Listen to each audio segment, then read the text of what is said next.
So, past few years, I've been torn. I've been bouncing back and forth. Should I buy a house? Should I continue renting? Should I buy a house? And I finally came up with it yesterday. And I'm at the point where I firmly believe you should only buy a house if you have 20% down or a considerable amount of money down. So the logic is, well, I'm paying rent and I'm just throwing away my money to a landlord, and I don't want to do that. That's what most people think. Well, so my rent's $1,000. You get a $250,000 house, you can have like a $1,400 mortgage payment. So yeah, $1,400, I'll do that.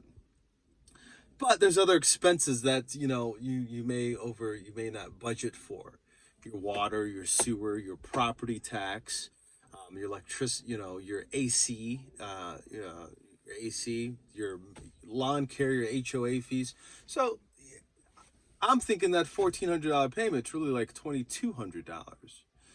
So that's like an extra $1,200 a month more than I'm paying now.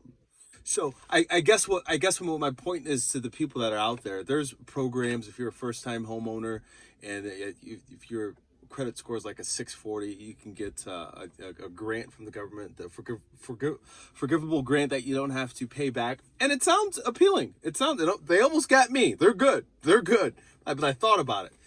They'll give you like $8,000 down assistance on a home if you're a first time homebuyer. You don't have to pay it back. Um, but you start to think about it. In the first 10 years, you buy a house for $250,000. Those first 10 years that you're paying, it's just going to payment. It's just going to, you're paying off interest. You're just paying interest. So it's like for 10 years paying interest to nothing. Or if you saved if you saved an additional 1,000, so if your rent's 1,000, save another 1,000, set up another bank account and put $1,000 in this bank account. For 3 years, you'll have $36,000 or whatever. You'll have 36. You'll have a little over. You'll have over $35,000 saved in 3 years if you can save $1,000, and that also gives you the confidence and the ability that, hey, I can put this, I can buy this $2,000 home. I thought about it from all different types of angles. I even thought about, I can rent a house, rent out a couple rooms, do Airbnb. But then it's like you're buying the house for all the wrong reasons. You're getting into a sticky situation. So that's just my thoughts on it. That's just my opinion.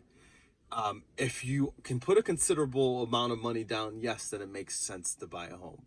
If you can't put a considerable amount of money down, it's not the best financial decision, just because you're for 10 years or more you're paying just interest. That's all you're paying.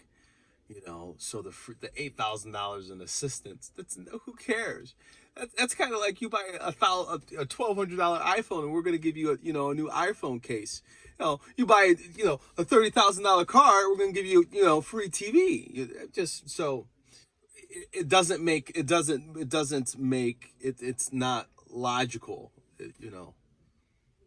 But everybody's different. But for the majority of people, if you can't put a considerable amount of money down to buy a home, it's like having a 50-pound weight on your a 50-pound weight tied around your ankle. It's like having a noose around my neck. I don't, I can right now. I can get up and go at any given moment, any given time. There's nothing tying me down. Cardone can call me and say, "Hey, come to Miami. You're gonna start working for Cardone Capital." Whoever can call me. Procter and Gamble can call me. Say, we want you to do some marketing for us. I got Dylan and Cal. Whatever. Just random thoughts. But once you have that house, you'll be a gel. You'll be a slave to that house. So if you're not in the right financial aspect, so do your due diligence. My opinion, and I'm not in that space. I'm not a realtor, so it's kind of unfair for me to comment. But just from a very logical standpoint, that's my 2 cents. If that was this is just I call these little random thoughts just masterminds. If that was helpful, look for other videos. The next videos with the icon of a little brain. Those are just masterminds, just randomness thoughts that I think have some value. Thanks for watching. Watch the next videos. Subscribe my page, like my page, tell a friend to tell a friend. Spread the information.